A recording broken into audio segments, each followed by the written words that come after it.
कहानी अकबर और बीरबल नीम के पेड़ का रहस्य। बहुत समय पहले की बात है। सम्राट अकबर बीमार हो गए थे। उनकी तबीयत बहुत खराब हो गई थी और उनके शरीर में हलचल और कमजोरी महसूस हो रही थी। उनके दरबार के चिकित्सक और वैद्य उनका इलाज कर रहे थे, लेकिन कोई भी उपचार असरदार नहीं हो रहा था। अकबर की चिंता बढ़ने लगी थी, क्योंकि वे समझ नहीं पा रहे थे कि उनकी बीमारी का कारण क्या है और कैसे ठीक होगा। अकबर ने अपने दरबार में सबको बुलाया और कहा, मुझे ठीक करना बहुत जरूरी है, लेकिन कोई भी उपचार मुझ पर असर नहीं कर रहा। मुझे अब यह समझ में नहीं आता कि मुझे क्या करना चाहिए। चिंतित अकबर ने बीरबल को बुलाया, क्योंकि वे जानते थे कि बीरबल सिर्फ बुद्धिमान ही नहीं बल्कि समस्याओं का समाधान निकालने में माहिर थे। अकबर ने कहा, बीरबल, तुम्हारे पास हमेशा किसी न किसी समस्या का हल होता है। क्या तुम मेरे इलाज के बारे में कुछ सोच सकते हो? बीरबल का समाधान। बीरबल ने अकबर को देखा और कुछ देर चुप रहे। फिर उन्होंने अकबर से कहा, जहांपनाह, आपके इलाज का एक तरीका मेरे पास है, लेकिन यह थोड़ा अनोखा है। आपको यह तरीका जरूर आजमाना चाहिए। अकबर ने उत्सुकता से पूछा, बीरबल, वह तरीका क्या है? मुझे किसी भी इलाज की जरूरत है, बस मैं ठीक हो जाऊं। बीरबल मुस्कुराए और बोले, जहांपनाह, आप एक पेड़ के नीचे बैठकर उसकी छांव में आराम करें। वह पेड़ कुछ खास है और उसकी छांव में बैठने से आपके शरीर में ऊर्जा लौट सकती है। यह पेड़ नीम का है। अकबर ने थोड़ा सोचते हुए पूछा, नीम का पेड़? क्या वह सच में मेरी तबीयत को ठीक कर सकता है? बीरबल ने कहा, जी हाँ, जहांपनाह। नीम का पेड़ बहुत खास होता है। इसके पत्ते और उसकी छांव दोनों ही सेहत के लिए फायदेमंद होते हैं। आपको बस इस पेड़ के नीचे कुछ समय बिताना है। नीम के पेड़ के नीचे आराम। अकबर ने बीरबल की सलाह मानी और अपने राजमहल के पास एक पुराने नीम के पेड़ के नीचे आराम करने का निर्णय लिया। बीरबल के कहने पर अकबर ने हर दिन कुछ समय उस पेड़ के नीचे बिताना शुरू किया। शुरू में अकबर को यह तरीका थोड़ा अजीब लगा, लेकिन बीरबल का विश्वास था कि यह काम करेगा। अकबर जब नीम के पेड़ के नीचे बैठते तो उन्हें थोड़ी राहत महसूस होने लगी। पेड़ की छांव में बैठने से उनकी ताजगी बढ़ने लगी और उनका शरीर भी हल्का महसूस करने लगा। धीरे धीरे उनकी तबीयत में सुधार आने लगा। नीम के पत्तों की ताजगी और उसके आसपास की हवा में एक अलग ही शक्ति थी, जो अकबर के शरीर को स्वस्थ कर रही थी। अकबर का स्वास्थ्य सुधारना। कुछ ही दिनों में अकबर की हालत में चमत्कारी बदलाव हुआ। उनकी कमजोरी दूर हो गई और उनका शरीर पहले जैसा मजबूत होने लगा। एक दिन अकबर पूरी तरह से स्वस्थ महसूस करने लगे। उन्होंने बीरबल से कहा, बीरबल, तुम्हारी सलाह ने मुझे बहुत आराम दिया। मैं अब पहले जैसा स्वस्थ महसूस कर रहा हूँ। इस नीम के पेड़ के नीचे बिताए गए समय ने मुझे चमत्कारी रूप से ठीक कर दिया। बीरबल मुस्कुराए और बोले, जहांपनाह, नीम का पेड़ सच में बहुत विशेष होता है। यह न केवल शारीरिक रूप से बल्कि मानसिक रूप से भी हमें ताजगी और शांति प्रदान करता है। इसके पत्तों में उपचार की शक्ति होती है और इसकी छांव हमें सुकून देती है। नैतिक शिक्षा। अकबर ने बीरबल की बुद्धिमानी की सराहना की और कहा, तुम हमेशा मुझे सही रास्ता दिखाते हो, बीरबल। मुझे इस नीम के पेड़ की शक्ति का एहसास हुआ। कभी कभी हमें साधारण चीजों में ही असली शक्ति मिलती है। बीरबल ने कहा, जहांपनाह, यह सच है कि हमें हमेशा महंगे और जटिल इलाज की तलाश नहीं करनी चाहिए। कभी कभी प्रकृति ही हमें वह शक्ति प्रदान करती है जिसकी हमें जरूरत होती है। अकबर ने उस नीम के पेड़ को राजमहल में एक आदर्श स्थान पर रखा, ताकि उसकी छाप से हर कोई लाभ उठा सके। वे समझ गए कि प्रकृति के साधारण उपहार भी कितना मूल्यवान हो सकते हैं। अकबर के दरबार में दो औरतों का झगड़ा। एक दिन अकबर के दरबार में दो औरतें आईं, जो दोनों एक दूसरे से चिढ़ी हुई थीं। एक का नाम मलिका था और दूसरी का नाम गुलाबो था। दोनों के बीच किसी बात पर बड़ा विवाद हो गया था। पहली औरत मलिका। मलिका एक धनाढ्य व्यापारी की पत्नी थी। उसका घमंड और अहंकार बहुत अधिक था। वह हमेशा अपनी संपत्ति और अपने सामाजिक रुतबे का गुणगान करती रहती थी। उसकी आंखों में शाही ठाठ बाट की चमक थी और वह हमेशा लोगों को नीचा दिखाने का कोई न कोई तरीका निकालती थी। दूसरी औरत गुलाबो। गुलाबो एक साधारण लेकिन समझदार महिला थी।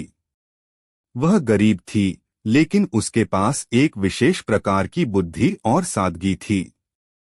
वह किसी भी स्थिति में संतुलित रहती थी और उसकी बातों में एक प्रकार की सच्चाई और ईमानदारी थी। झगड़ा क्यों हुआ? मलिका और गुलाबो का झगड़ा एक छोटी सी बात से शुरू हुआ।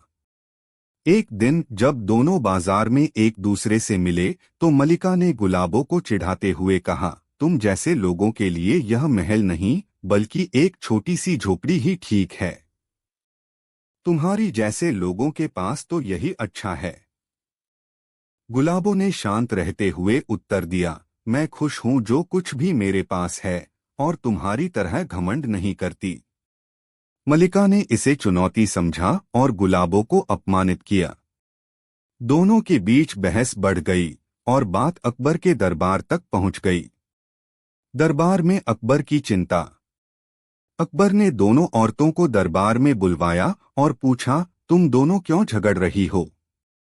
मलिका ने कहा, जहां पनाह, यह औरत मुझसे नफरत करती है और हमेशा मेरी इज्जत कम करने की कोशिश करती है। गुलाबो ने कहा, जहां पनाह, यह औरत अपनी संपत्ति और शाही ठाठ बाट से हमें तुच्छ समझती है और हमारी ईमानदारी को नीचा दिखाती है। बीरबल का समाधान। अकबर ने यह झगड़ा सुनकर बीरबल को बुलाया और कहा, बीरबल, तुम इस झगड़े का समाधान करो। बीरबल ने दोनों महिलाओं को ध्यान से सुना और सोचा। फिर उसने अकबर से कहा, जहां पनाह, इस झगड़े का हल बहुत सरल है, लेकिन इसके लिए दोनों औरतों को अपनी वास्तविकता जाननी होगी। बीरबल का तरीका। बीरबल ने दोनों औरतों से कहा, मैं तुम दोनों को एक परीक्षा दूंगा। यह परीक्षा तुम्हारी समझ, शांति और सोच की होगी। उसके बाद बीरबल ने एक खाली कमरा तैयार किया और दोनों महिलाओं को अंदर भेज दिया। कमरे में केवल दो चीजें थीं, एक साधारण बर्तन में पानी और कुछ मुट्ठी भर नमक। बीरबल ने कहा, तुम दोनों को यह तय करना होगा कि तुम क्या करोगी। तुम्हारे पास केवल एक विकल्प है। तुम या तो इस पानी में नमक डाल सकती हो और इसे पी सकती हो, या तुम इस पानी को बिना किसी बदलाव के छोड़ सकती हो। जो सही फैसला करेगा वही विजयी होगा। पहला निर्णय। मलिका ने पहले नमक को पानी में डाला और उसे पीने की कोशिश की, लेकिन जैसे ही उसने पानी पिया, उसका चेहरा कसैला हो गया। वह तुरंत मुंह में पानी भरकर बाहर निकली और कहा, यह असहनीय है। यह बहुत ही खट्टा है। गुलाबो ने जब पानी देखा तो उसने नमक को पानी में डाला, लेकिन उसने इसे पीने की बजाय पानी को धरती पर छिड़क दिया। वह शांतिपूर्वक बोली, मैंने इसका उपयोग दूसरों की भलाई के लिए किया। बीरबल की शिक्षा। बीरबल ने दोनों महिलाओं को बाहर बुलाया और कहा, मलिका, तुमने नमक को खाकर अपनी कमजोरी का अनुभव किया। तुम्हारा घमंड और अहंकार तुम्हें जीवन में उसी पानी की तरह कड़वा बना देता है जिसे तुम पीते हो। तुम जितना दूसरों को नीचा दिखाओगी, उतना ही तुम कड़वे होते जाओगी। फिर बीरबल गुलाबो की ओर मुड़े और कहा, गुलाबो, तुमने अपनी सोच से पानी को जमीन पर गिरा दिया। तुम्हारी समझ और सादगी ने तुम्हें आंतरिक शांति दी। तुमने यह समझा कि हमें जीवन में सच्चाई और ईमानदारी को चुनना चाहिए ताकि हम दूसरों के साथ प्रेम और सम्मान से रह सकें। अकबर की प्रशंसा। अकबर ने यह देखकर कहा, बीरबल, तुमने फिर से एक अद्भुत समाधान प्रस्तुत किया। गुलाबो, तुमने सत्य और सरलता को अपनाया, जबकि मलिका, तुमने घमंड और अहंकार को चुना। गुलाबो को पुरस्कार दिया गया और मलिका को अपनी मानसिकता में सुधार करने के लिए समझाया गया। कहानी अकबर और बीरबल का झगड़ा। राजमहल में एक दिन अकबर और बीरबल के बीच एक अजीब सा झगड़ा हो गया। यह झगड़ा दरबार में ही हुआ और दोनों एक दूसरे से बहुत नाराज हो गए। यह घटना अकबर और बीरबल के बीच पहले कभी नहीं हुई थी और यह सुनकर सभी दरबारी हैरान रह गए। झगड़े की शुरुआत। एक दिन अकबर अपने दरबार में बैठे थे और बहुत गंभीर विचार कर रहे थे। अचानक उन्होंने बीरबल से कहा, बीरबल, तुम हमेशा मेरी मदद करते हो, पर अब मुझे तुमसे एक सवाल पूछना है। बीरबल ने चुपचाप कहा, जहांपनाह, आप मुझसे जो भी पूछेंगे मैं उसका उत्तर देने के लिए तैयार हूं।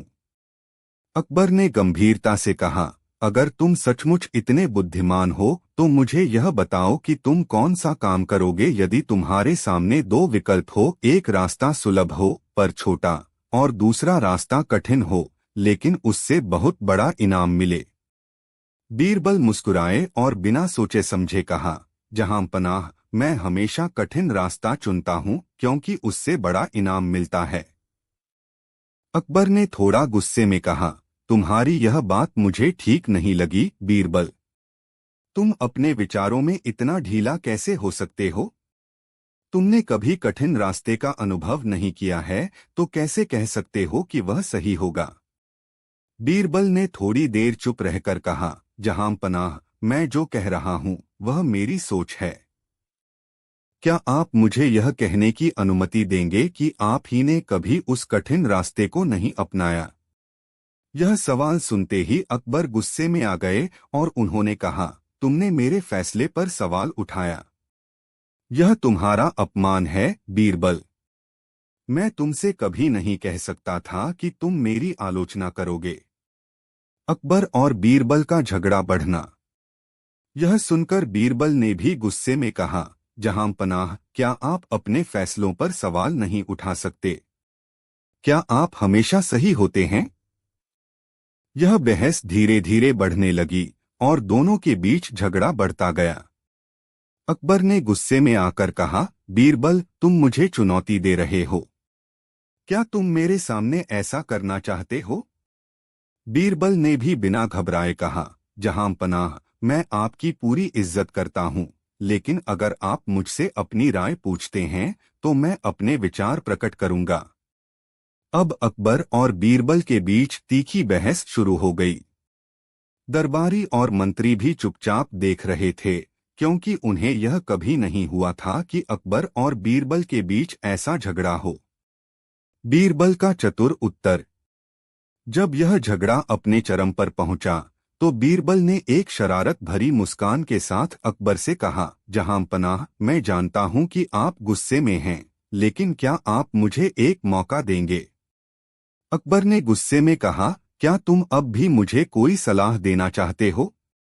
बीरबल ने कहा, जी हाँ जहांपनाह, आप मुझे एक मौका दें और मैं इस झगड़े का समाधान कर सकता हूं। अकबर ने कहा, ठीक है, तुम अपनी बात रखो, लेकिन ध्यान रखो मैं इस बार तुम्हें चुनौती नहीं दूंगा। बीरबल ने कहा, जहांपनाह, यह झगड़ा आपकी और मेरी सोच के बीच का अंतर है, लेकिन मैं मानता हूं कि आप सबसे बेहतर फैसले लेते हैं और आपकी सोच हमेशा सही होती है।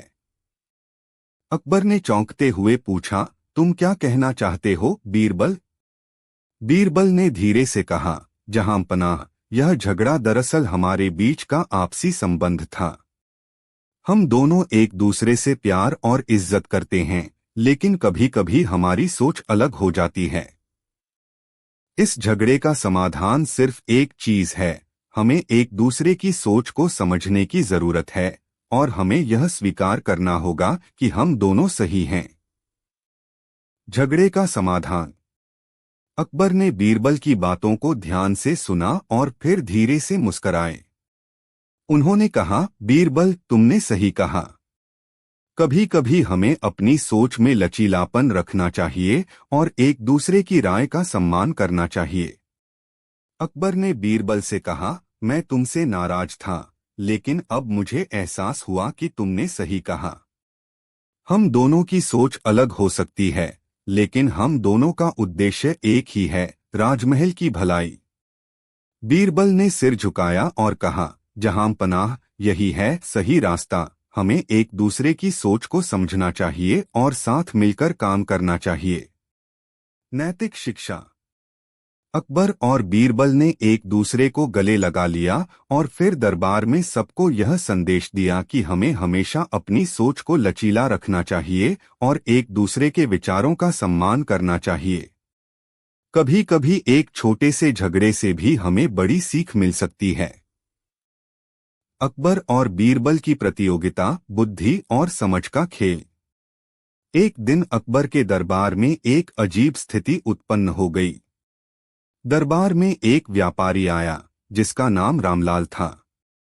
रामलाल एक बहुत बड़ा व्यापारी था और उसकी संपत्ति अकबर के राज्य में प्रसिद्ध थी।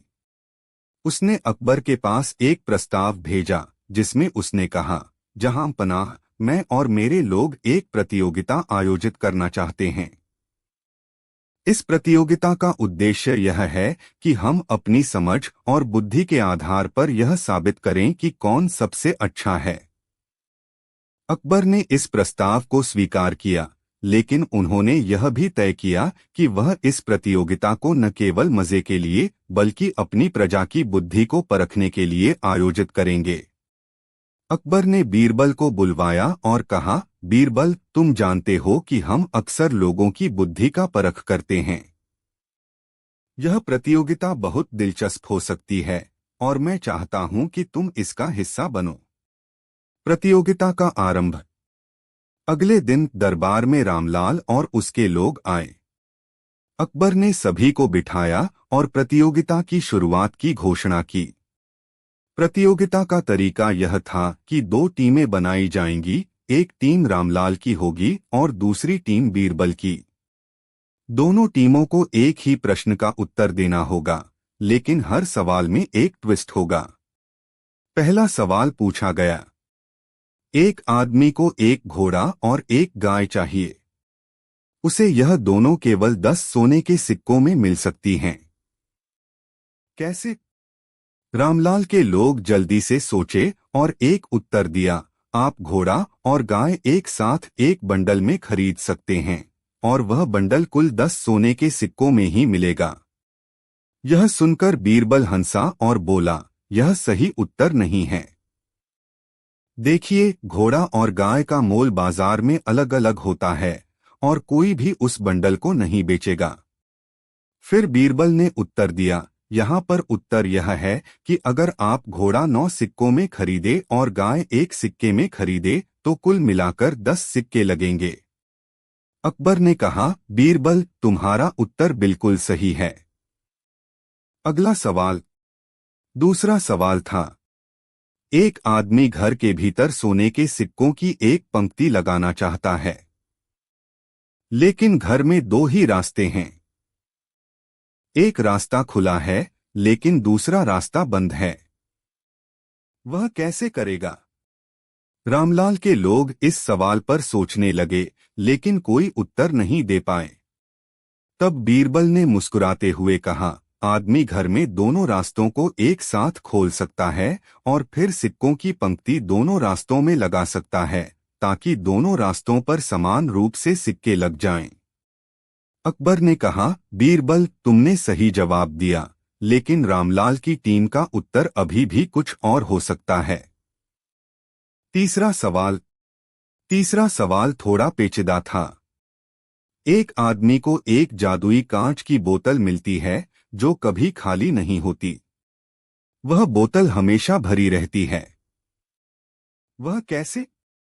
रामलाल के लोग कुछ समझ नहीं पाए और बीरबल ने बिना देर किए उत्तर दिया, यह बोतल पानी से भरी रहती है और उसमें कभी पानी खत्म नहीं होता, क्योंकि यह पानी लगातार बाहर से आता रहता है। अकबर ने बीरबल के उत्तर पर मुहर लगाई और कहा, बीरबल, तुमने वाकई यह प्रतियोगिता जीत ली है। तुम्हारी बुद्धि और समझ ने यह साबित कर दिया कि सचमुच तुम सबसे अच्छे हो। बीरबल की बुद्धिमानी। अकबर ने रामलाल को भी बधाई दी और कहा, रामलाल, तुम्हारे व्यापार और तुम्हारी सोच में कोई कमी नहीं है, लेकिन बीरबल ने साबित किया कि बुद्धि और समझ जीवन के सबसे बड़े गुण हैं। रामलाल ने सिर झुकाकर कहा, जहां पनाह, आपने सही कहा। मैं बीरबल की समझदारी और ज्ञान को सलाम करता हूं। बीरबल ने मुस्कुराते हुए कहा, जहां पनाह, किसी भी समस्या का हल उस समस्या की सच्चाई और उसके समाधान की सरलता में छिपा होता है। कोई भी काम बिना बुद्धि के नहीं किया जा सकता, और यही सच्ची जीत है। नैतिक शिक्षा।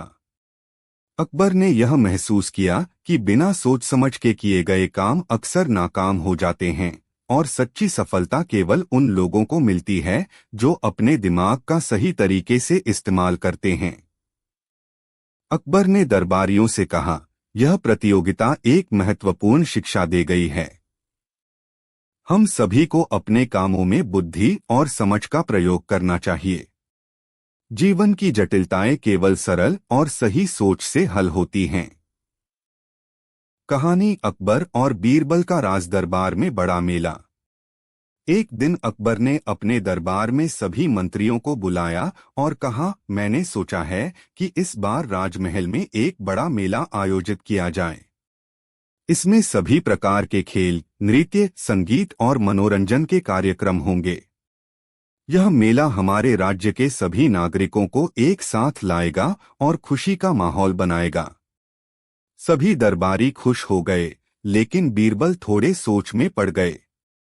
उन्होंने अकबर से पूछा, जहां पनाह, क्या आप सोचते हैं कि यह मेला सिर्फ मनोरंजन के लिए होगा या इसका कोई और उद्देश्य भी होगा? अकबर ने मुस्कुराते हुए कहा, यह मेला केवल मनोरंजन का नहीं, बल्कि हमारी सभ्यता और संस्कृति का उत्सव भी होगा। इसमें हर व्यक्ति को भाग लेने का अवसर मिलेगा। बीरबल ने कहा, जहां पनाह, अगर आप मुझसे कहें तो मैं इस मेले का आयोजन पूरी चतुराई से कर सकता हूं। लेकिन इस मेला के आयोजन से एक और महत्वपूर्ण उद्देश्य होना चाहिए। अकबर ने उत्सुकता से पूछा, क्या उद्देश्य है, बीरबल? बीरबल की योजना। बीरबल ने अपनी योजना अकबर को बताते हुए कहा, जहां पनाह, अगर हम इस मेले में लोगों को अपनी सामर्थ्य और निपुणता का प्रदर्शन करने का मौका देंगे, तो हम उनके बीच कुछ प्रतियोगिताएं भी आयोजित कर सकते हैं। इन प्रतियोगिताओं के माध्यम से हम यह भी देख सकते हैं कि कौन लोग राज्य के लिए अच्छे और निष्ठावान नागरिक हो सकते हैं। अकबर ने बीरबल की बातों को ध्यान से सुना और कहा, यह बहुत अच्छा विचार है, बीरबल। हम इस मेले में सभी प्रकार के खेल, नृत्य और संगीत के अलावा कुछ प्रतियोगिताएं भी आयोजित करेंगे। मेला शुरू होता है। राजमहल के बगीचे में बड़े धूमधाम से मेला आयोजित किया गया। पूरे राज्य से लोग आए थे। बड़े बड़े तंबू, रंग बिरंगे झूले, खेल और नृत्य की मंडलियां और खाने पीने के स्टॉल्स लगे हुए थे। लोग खुशी खुशी मेला देखने आ रहे थे। बीरबल ने इस मेले के आयोजन में पूरी चतुराई से काम किया, ताकि हर किसी को उसमें भाग लेने का मौका मिले और राज्य के लिए अच्छे नागरिकों का चयन किया जा सके। एक दिन मेला शुरू होने के कुछ समय बाद अकबर ने बीरबल से कहा, बीरबल, मुझे यह मेला बहुत पसंद आ रहा है। हर कोई खुश है और हर कोई अपनी सामर्थ्य का प्रदर्शन कर रहा है। लेकिन क्या तुमने उन प्रतियोगिताओं में भाग लिया है जिनका आयोजन हमने किया था? बीरबल ने मुस्कुराते हुए कहा, जहां पनाह, मैंने प्रतियोगिताओं में भाग लेने के बारे में सोचा है, लेकिन मैंने पहले सोचा कि मैं आपकी अनुमति लूंगा। अकबर ने चौंकते हुए कहा, तुमने अब तक प्रतियोगिता में भाग क्यों नहीं लिया, बीरबल? बीरबल ने जवाब दिया, जहांपनाह, मैं यह जानता हूं कि आप मुझसे बेहतर कोई प्रतियोगिता नहीं जीत सकता। इसलिए मैंने सोचा कि पहले दूसरों को अवसर दिया जाए। प्रतियोगिता और बीरबल की चतुराई। अकबर ने सोचा कि यह बीरबल की एक और चतुराई हो सकती है, और उन्होंने कहा, ठीक है बीरबल, तुम अगले दिन प्रतियोगिता में भाग लो। मैं देखना चाहता हूं कि तुम अपनी चतुराई से क्या करते हो। अगले दिन बीरबल ने मेला की सबसे कठिन प्रतियोगिता में भाग लिया, जो थी राजमहल का सबसे निपुण व्यक्ति कौन है।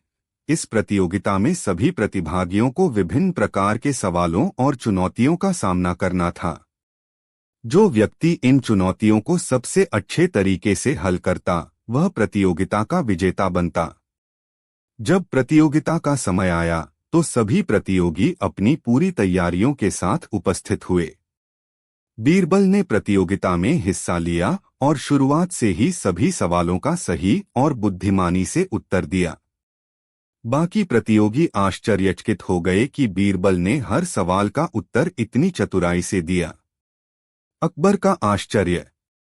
जब प्रतियोगिता का परिणाम आया तो बीरबल ने जीत हासिल की। अकबर बहुत खुश हुए और उन्होंने बीरबल से कहा, बीरबल, तुमने मुझे फिर से साबित कर दिया कि तुम्हारी चतुराई के सामने कोई नहीं टिक सकता। तुम सच में हमारे राज्य के सबसे निपुण व्यक्ति हो। बीरबल ने शरारत से मुस्कुराते हुए कहा, जहांपनाह, इस प्रतियोगिता को जीतने का उद्देश्य सिर्फ यह था कि मैं यह दिखा सकूं कि न केवल चतुराई बल्कि खुद को समझना और दूसरों के दृष्टिकोण को समझना भी आवश्यक है। अकबर ने ध्यान से सुना और कहा, बीरबल, तुमने सही कहा। यह केवल चतुराई का सवाल नहीं था, बल्कि यह सवाल था कि हम अपने कौशल और बुद्धिमत्ता का उपयोग किस प्रकार करते हैं। नैतिक शिक्षा। इस कहानी से यह सीखने को मिलता है कि चतुराई केवल जवाब देने या जीतने तक सीमित नहीं होती, बल्कि यह समझने और सही निर्णय लेने में भी बहुत महत्वपूर्ण है। बीरबल ने अपनी चतुराई का उपयोग सिर्फ जीतने के लिए नहीं, बल्कि दूसरों को भी यह सिखाने के लिए किया कि बुद्धिमत्ता और ईमानदारी का संगम सबसे बड़ा गुण होता। बीरबल का अनोखा बदला। अकबर का दरबार हमेशा से ज्ञान, बुद्धि और मनोरंजन का केंद्र रहा था। वहां आए दिन बड़े बड़े विद्वानों, कलाकारों और व्यापारियों का आना जाना लगा रहता था। लेकिन एक दिन कुछ ऐसा हुआ जिसने दरबार में हलचल मचा दी। दरबार में अजीब चुनौती। एक दिन दरबार में 4 व्यापारी पहुंचे। उनके पास सोने की मूर्तियां थीं, जिनकी बनावट बिल्कुल एक जैसी लग रही थी। व्यापारियों ने अकबर को प्रणाम करते हुए कहा, जहांपनाह, हम आपकी बुद्धिमत्ता और न्यायप्रियता के बारे में सुनकर यहाँ आए हैं। हमारे पास ये 4 मूर्तियां हैं, जो दिखने में एकदम समान हैं। लेकिन इनमें से एक मूर्ति अनमोल है, दूसरी अच्छी, तीसरी साधारण और चौथी बेकार। हम चाहते हैं कि आप इन्हें पहचानें। अकबर ने मूर्तियों को ध्यान से देखा। सचमुच वे एक जैसी लग रही थीं। अकबर ने कुछ देर सोचा और फिर मुस्कुराते हुए कहा, इस काम के लिए हमारे दरबार में बीरबल से बेहतर कोई नहीं। बीरबल की परीक्षा। बीरबल को बुलाया गया। उसने व्यापारियों और मूर्तियों को देखा। वह मुस्कुराया और बोला, यह काम इतना भी कठिन नहीं जितना लगता है, परंतु मुझे थोड़ा समय चाहिए। बीरबल ने मूर्तियों को ध्यान से देखा। उसने एक पतली सुई मंगवाई और हर मूर्ति में छोटे छोटे छेद किए। पहले मूर्ति में छेद से कुछ नहीं हुआ। दूसरी मूर्ति में सुई डालते ही नीचे से एक कंकर गिरा। तीसरी मूर्ति से सुई डालते ही एक सुगंधित द्रव्य निकलने लगा। चौथी मूर्ति से सुई डालते ही उसमें से मधुर संगीत की ध्वनि सुनाई दी। बीरबल का निर्णय। बीरबल ने अकबर और व्यापारियों को संबोधित करते हुए कहा, जहांपनाह, इन मूर्तियों की पहचान अब स्पष्ट है। पहली मूर्ति बेकार है, क्योंकि इसमें कुछ भी खास नहीं। दूसरी साधारण है क्योंकि इसमें केवल कंकर भरा है। तीसरी अच्छी है क्योंकि यह सुगंधित द्रव्य से भरी है। और चौथी अनमोल है क्योंकि यह मधुर संगीत देती है। बीरबल की सजा। व्यापारी बीरबल की बुद्धिमानी से प्रभावित हुए और उसे इनाम देने लगे। लेकिन तभी बीरबल ने व्यापारियों से कहा, आपने मुझे मूर्तियों से परीक्षा ली, अब मेरी भी एक परीक्षा होगी। बीरबल ने 4 कप पानी मंगवाए। हर व्यापारी को 1 कप दिया और कहा, अब इस पानी में सच्चाई घोलकर पीजिए। जो सच्चा व्यापारी होगा वह इस पानी से मधुर गीत गाएगा। मजेदार मोड़। जैसे ही व्यापारियों ने पानी पिया, उनके चेहरे लाल हो गए। असल में पानी में हल्का मिर्च पाउडर था। व्यापारी चीखने लगे। बीरबल हंसते हुए बोला, मूर्तियां पहचानने का खेल तो ठीक था, लेकिन अब मेरी परीक्षा में आप हार गए। अगली बार बिना चालाकी किए आइएगा। अकबर और पूरा दरबार हंसी में डूब गया। अकबर ने बीरबल को शाबाशी दी और कहा, तुम्हारी बुद्धि और हाजिर जवाबी का जवाब नहीं। कहानी मूर्खों का गांव और बीरबल की चतुराई। भाग 1। मूर्खों का गांव। अकबर के दरबार में एक दिन एक व्यापारी आया जो बहुत परेशान लग रहा था। उसने झुककर कहा, जहां पनाह, मैं आपके राज्य के दक्षिणी इलाके में व्यापार करने गया था। वहां एक गांव ऐसा है जहां के लोग इतने मूर्ख हैं कि उनका व्यवहार किसी को भी परेशान कर सकता है। मेरी सारी संपत्ति और सामान उन्होंने अपनी मूर्खता में बर्बाद कर दी। अकबर ने हैरानी से पूछा, मूर्खों का गांव? यह कैसा गांव है? व्यापारी ने जवाब दिया, जहां पनाह, उनके अजीब फैसले और मूर्खतापूर्ण हरकतों ने मेरा सारा व्यापार खत्म कर दिया। मैं आपसे न्याय की अपील करता हूं। अकबर ने बीरबल की ओर देखा और कहा, बीरबल, हमें यह जानना होगा कि यह गांव वाकई मूर्खों का है या इसमें कोई और चाल है। तुम जाकर सच का पता लगाओ। भाग 2। गांव की यात्रा। बीरबल ने गुप्त रूप से गांव जाने का निर्णय लिया। उन्होंने साधारण कपड़े पहने और एक साधारण यात्री बनकर मूर्खों के गांव की यात्रा शुरू की। गांव में प्रवेश करते ही उन्होंने देखा कि लोग अजीब-अजीब हरकतें कर रहे थे। एक आदमी पानी में नाव चलाने की बजाय उसे अपने सिर पर उठाकर ले जा रहा था।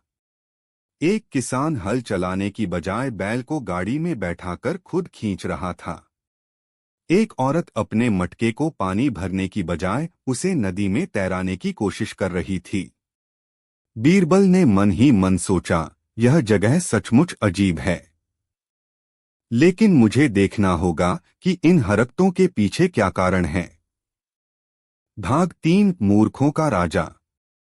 गांव के बीचों बीच एक बड़ी सभा चल रही थी।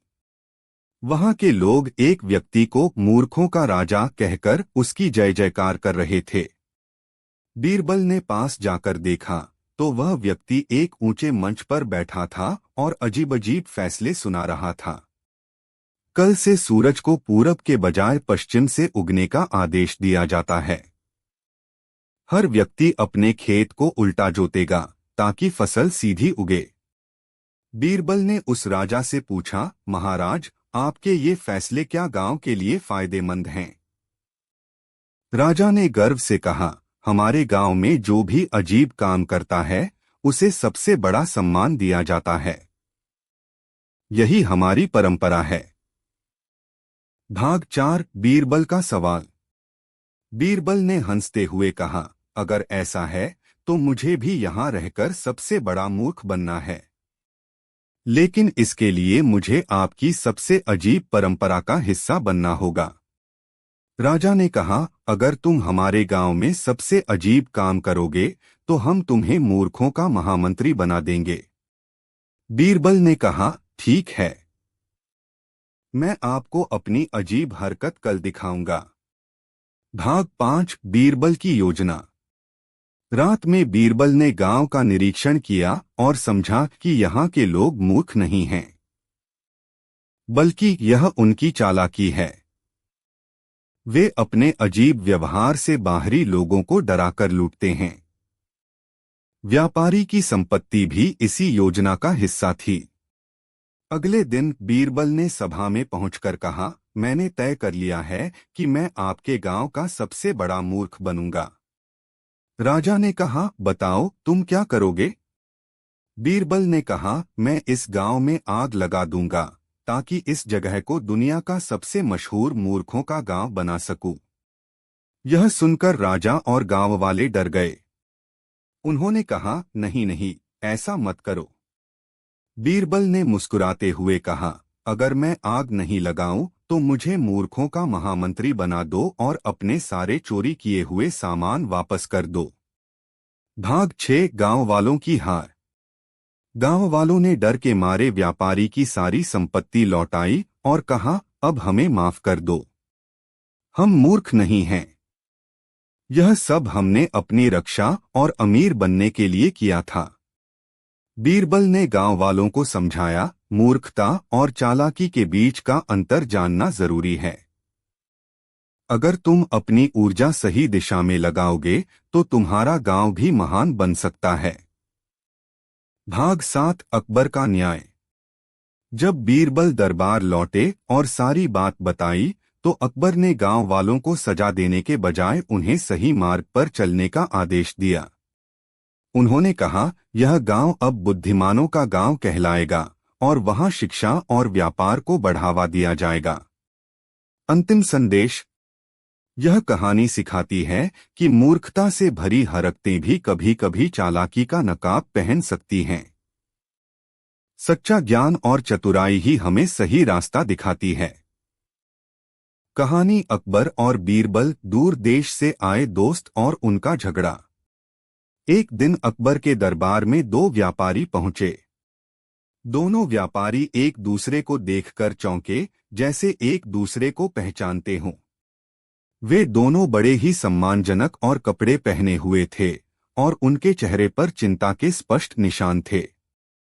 दोनों ही व्यापारी एक दूसरे को घूरते हुए दरबार में आए। दरबार में आते ही वे एक दूसरे से कहने लगे, तुम यहाँ क्या करने आए हो? तुम्हारे आते ही सब कुछ नष्ट हो जाएगा। अकबर ने दोनों व्यापारियों को देखा और कहा, क्या बात है, तुम दोनों क्यों लड़ रहे हो? पहले व्यापारी ने कहा, जहांपनाह, यह आदमी मेरे सबसे अच्छे दोस्त हुआ करता था।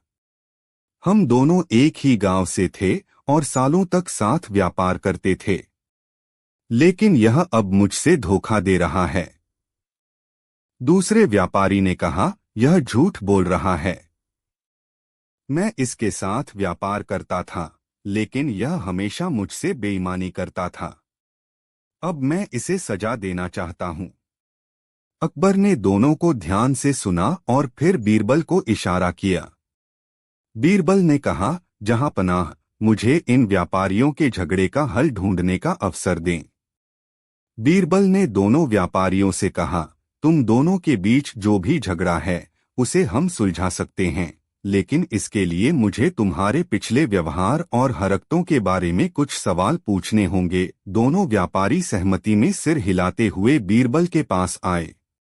बीरबल ने पहले व्यापारी से पूछा, तुम कहते हो कि यह आदमी तुम्हें धोखा दे रहा है, तो क्या तुमने कभी उसे समझाया कि वह तुम्हारे साथ बेईमानी कर रहा है? पहले व्यापारी ने कहा, मैंने उसे बार बार समझाया, लेकिन वह हमेशा मुझे नजरअंदाज करता रहा। फिर बीरबल ने दूसरे व्यापारी से पूछा, तुम कहते हो कि यह आदमी तुम्हारे साथ धोखा कर रहा था, तो क्या तुमने उसे कभी चेतावनी दी थी? दूसरे व्यापारी ने जवाब दिया, मैंने उसे बहुत बार समझाया, लेकिन वह हमेशा मेरी बातों को अनसुना करता रहा। बीरबल ने दोनों व्यापारियों की बातों को सुनने के बाद उन्हें ध्यान से देखा और फिर अकबर की ओर मुड़े। उन्होंने अकबर से कहा, जहांपनाह, इन दोनों व्यापारियों की कहानी बहुत दिलचस्प है। दोनों एक दूसरे पर दोष लगा रहे हैं, लेकिन असल में दोनों ही दोषी हैं। दोनों व्यापारियों का झगड़ा सुलझाना। अकबर ने बीरबल से पूछा, क्या तुम बता सकते हो कि दोनों व्यापारी दोषी क्यों हैं? बीरबल मुस्कुराए और कहा, जहां पनाह, इन दोनों व्यापारियों के बीच झगड़ा इसलिए बढ़ा क्योंकि दोनों ने एक दूसरे से बात करने की बजाय केवल अपनी ही बातों को सही समझा। अगर वे एक दूसरे से मिलकर अपने मतभेदों को सुलझाने की कोशिश करते तो शायद यह समस्या कभी नहीं आती। फिर बीरबल ने दोनों व्यापारियों से कहा, तुम दोनों ने एक दूसरे से सही तरीके से बात करने की बजाय बस अपने आप को सही ठहराया। यदि तुम दोनों ने पहले आपस में बैठकर एक दूसरे की बात सुनी होती तो यह झगड़ा बहुत पहले सुलझ जाता। अकबर ने बीरबल की बातों को ध्यान से सुना और फिर दोनों व्यापारियों से कहा, तुम दोनों एक दूसरे से दोस्ती करने का दावा करते हो, लेकिन असल में तुम दोनों अपनी अपनी बातों में इतने अड़े हुए थे कि तुमने एक दूसरे की सुनवाई नहीं की। आज से तुम दोनों को अपनी गलतियां माननी होंगी। समाधान और दोस्ती की बहाली। बीरबल ने दोनों व्यापारियों से कहा, अब तुम दोनों को एक दूसरे से मिलकर अपनी गलतियां स्वीकार करनी होंगी। तुम दोनों के बीच कोई भी समझौता तभी संभव है जब तुम एक दूसरे को समझो और अपनी गलती स्वीकार करो। पहले व्यापारी ने कहा, तुम ठीक कह रहे हो बीरबल। मैं अपनी गलती मानता हूं कि मैंने कभी इसे सही तरीके से समझाने की कोशिश नहीं की। दूसरे व्यापारी ने भी सिर झुकाया और कहा, मैं भी अपनी गलती मानता हूं। मुझे इसे समझाने के बजाय मैं अपने गुस्से में आ गया और उसे दोषी ठहरा दिया। अकबर ने दोनों व्यापारियों को देखा और कहा, यह अच्छा हुआ कि तुम दोनों ने अपनी गलतियां मानी। अब मैं चाहता हूं कि तुम दोनों एक दूसरे से दोस्ती करो और एक दूसरे को फिर से विश्वास दिलाओ। दोनों व्यापारी एक दूसरे के पास गए और गले लगकर कहा, हमारी दोस्ती फिर से शुरू होती है। हम एक दूसरे को समझेंगे और मिलकर व्यापार करेंगे। अकबर ने मुस्कुराते हुए कहा, बीरबल, तुमने इन व्यापारियों को बहुत अच्छा पाठ पढ़ाया। इस झगड़े से एक बड़ी सीख मिली। कभी भी किसी भी रिश्ते को बिना बात किए गलत समझने की बजाय हमें एक दूसरे की बातों को समझने की कोशिश करनी चाहिए। बीरबल ने अकबर की ओर देखा और कहा, जहां पनाह, ये व्यापारियों की गलती नहीं थी, बल्कि ये उनका अहंकार था। अगर हम अहंकार को छोड़कर एक दूसरे की बातों को सुने तो दुनिया में कोई भी झगड़ा नहीं रहेगा। इस कहानी से यह शिक्षा मिलती है कि किसी भी रिश्ते में समझ और संवाद सबसे महत्वपूर्ण होते हैं। अगर हम अपनी गलती स्वीकार करें और दूसरे की सुनें, तो कोई भी समस्या बिना किसी झगड़े के हल हो सकती है। अहंकार और गलतफहमियों से बचना चाहिए और हमेशा एक दूसरे को समझने का प्रयास करना चाहिए। कहानी अकबर का चमत्कारी कुआं। अकबर के दरबार में एक दिन एक विचित्र मामला सामने आया। गांव के कुछ किसान रोते हुए आए और बोले, जहां पनाह, हमारे गांव में एक कुआं है जो हमें परेशान कर रहा है। अकबर ने हैरानी से पूछा, कुआं तुम्हें कैसे परेशान कर सकता है?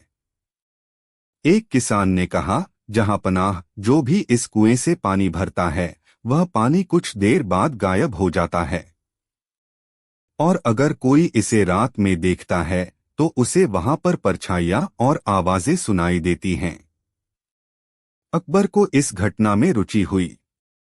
उन्होंने तुरंत बीरबल को बुलाया और कहा, बीरबल, जाओ और इस चमत्कारी कुएं की सच्चाई का पता लगाओ। बीरबल गांव पहुंचा और उसने उस कुएं को देखा। वह एक साधारण कुआं दिख रहा था, लेकिन गांव वालों के डर ने उसे रहस्यमय बना दिया था। बीरबल ने गांव वालों से पूछा, यह सब कब से हो रहा है? एक बूढ़े किसान ने कहा, कुछ महीने पहले। पहले यह कुआं हमारे लिए वरदान था, लेकिन अब यह हमारे लिए श्राप बन गया है। बीरबल ने कुएं के पास एक रात बिताने का फैसला किया। रात होते ही उसे भी अजीब आवाजें सुनाई दीं। ऐसा लगा जैसे कोई कुएं के अंदर से बातें कर रहा हो। बीरबल ने अपनी सूझबूझ का इस्तेमाल किया और सुबह अकबर के दरबार में वापस लौटा। अकबर ने पूछा, तो बीरबल, क्या तुम्हें उस कुएं की सच्चाई पता चली? बीरबल ने मुस्कुराते हुए कहा, जहांपनाह, यह कुआं चमत्कारी नहीं है, यह किसी की चालाकी है। अकबर ने उत्सुकता से कहा, जल्दी बताओ, क्या चालाकी है? बीरबल ने समझाया, जहांपनाह, कुएं के पास एक गुप्त सुरंग है जो गांव के एक लालची व्यक्ति के घर तक जाती है। वह व्यक्ति रात में पानी चुराकर उसे अपने खेतों में इस्तेमाल करता है और आवाजें भी उसी के द्वारा बनाई जाती हैं ताकि गांव वाले डरकर वहां न जाएं।